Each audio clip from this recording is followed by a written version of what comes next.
Bai, Josema, eta hirugarren galdera, kritiko, influencer, telebistan hainbat programa, gastronomia ez da azken urte hauetan show edo espektakulo handi batean bihurtu. Posiblea da gastronomian kritiko izatea sukaldarien, elikagaien ezagutzarik eduki gabe? Bueno, batetik, zirko bate bihurtu da, zirko edo show edo, ez? Bai, bueno, gastronomia ez da bihurtu show bat, azken finean gastronomia oso zabala da, eta gastronomia horre hongo da, gastronomia da, baina bere inguruan zenbait adierazpen bai bihurtu die zirko bat. Eta bat da, ondo esan ezuna, influencer eta asunto jena. Eta kenduta, badarela batzuk mundu horretan nabiltzanak eta pixka bat kezkatzen diela, azken finean influencerrena bihurtu da,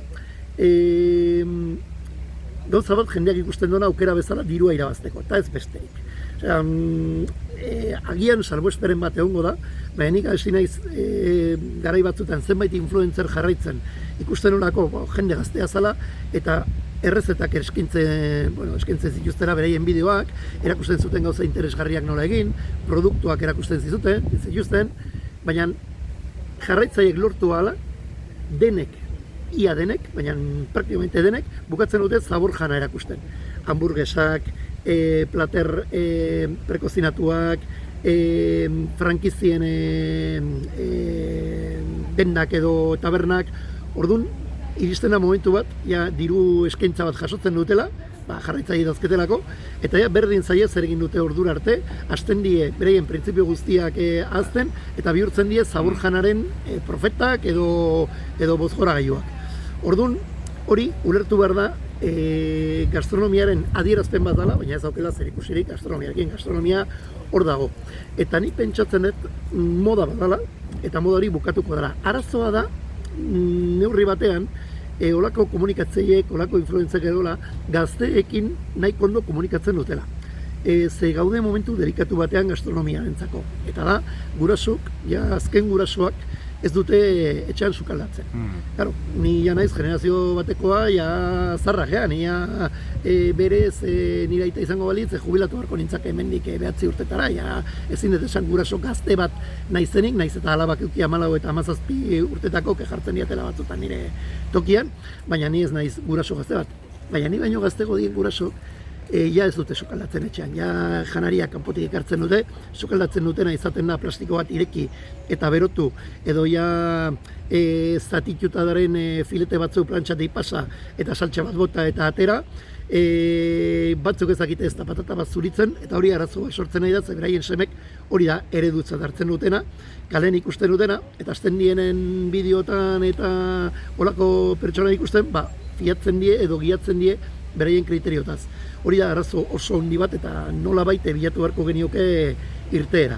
Baina bai, zirko bat bihurtu da alde hortatik eta gero telebistaren gatik. Telebistan daren programa hauek Masterchef, Master Junior, ezakit oso izenak, ez ditut jarraitzen eta ez ditut jarraituko, baina ezin dute baitatu noizean behin programa zati bat ikustea edo batzuetan sareetan topatzen ez estenaren batekin edo norbaiten komentario batekin eta bihurtu da espektakulo bat, bihurtu da lehia bat zentzu gehiegirik ez daukena, gaztei erakusten zaie besten kontra lehiatu behar diela, lehenengok izan behar diela, onenak izan behar diela, eta horrela ez goaz inora, onena izan behar zea, baina zure lanaren kalidadeari esker, eta ez programa bat irabazten dezulako ondokoari zapaltzen, ez? Ordune hor kontzeptuak nasten nahi die. Eta gainez, gainera beti, bazkaltza edo faltza izan denean, lasaigune bat, ez?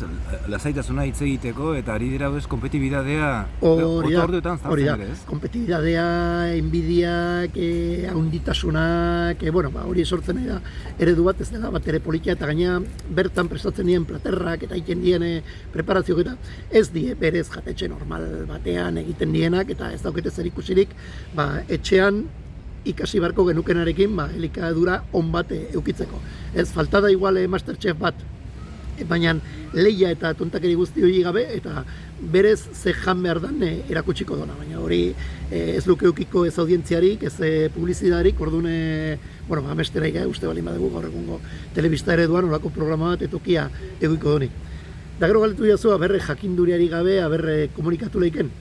Komunikatu bai, ze hor dabiltzan asko, ez da ez dakitela, ez dakite ez da idazten, ez dakite kultura orokorrarik. Ez jakin hutsak, ze bakarrik badare influencer batzuk dauketela 100.000 jarraitzaiek, eta ez die kapazak ez da subtituluak begiratzeko eta zuzentzeko, kristona akatsak azaltzen die, gaizki idatzitako esaldik, ez diazu esango, hainbeste diru irabazten nahi dan pertsona bat horretara dedikatzen dola, ezingo lukela sikiera begiratu, idazten nahi dana, egiten nahi dana, dauzketa adibidek eta pantailazok, egunen batean egingo de zerbait asunto horrekin, ez baldin badaukete kultura orokorrik, ezin dute ez da kultura gastronomikorik euki. Eta poliki-poliki gainean nola bihurtzen dien beraien patrozinatzaileen morroiak, azken finen are kultura gutxigo juten die hartzen. Sikiera sakonduko balute hasieran egiten duten rezeta eta produktu horietan da horrela bajungo zien gauzak ikasten. Baina ez, zegeroz eta mugatuagoak izaten die beraien bideok eta beraien adierazpenak, eta pertsonaiek ez die inoiz gai izango kritikok izateko. Bai, Josema, eta ez dago zartuta, baina honen inguruan behitu itxaroten nengoela, lagun batek deitu dit, telefonoz, eta esan dit, bai, dimentxenako, Josema Azpeiti ere itxaroten eta elkarrezketa egiteko. Eta esan dit, galdetu zukaldaria ez da, baina zukaldatzea gustokoa du. Eta esan dit, eberze irizti daukan, nitrogeno likido eta zukaldaritzan horren beste erabiltzearen galderorik, eta galdetu egiten dizu ditu. Bueno, hori da dena bezala, ez, nitrogeno likidoa askotan erabiltzen da, hori gastronomian baino, espektakulo horretan sartuko litzateke, ze horrek balio digu gehien bat, sortzeko olako lainok eta zenbait efektu atera behar dugun janari horretan. Bueno, zenbait jatetxetan bilatzen dutela vanguardismo edo berrikuntza hori, erabili daitezke olako elementuak noizean behin plater baten definizioa areagotzeko edo plater horri emateko puntu bat gehiago, bisualki gehien bat. Bueno, erabiltzen baldin bada tarteka noizean behin eta ondo informatuta ze efektuk ditzaken eta nola erabili behar da, nola manipulatu behar dan, eta ez baldin bada bihurtzen zure eskaintzaren oinarria, pentsatzen dut ondo dagoela noizean behin egotea espektakulu pixka bat presentazioetan, kontzeptuetan, platerretan, azken finen, gaur egungo berrikuntza iritsiko da garai bat izango dela tradizioa, hori gertatu da gauza askorekin.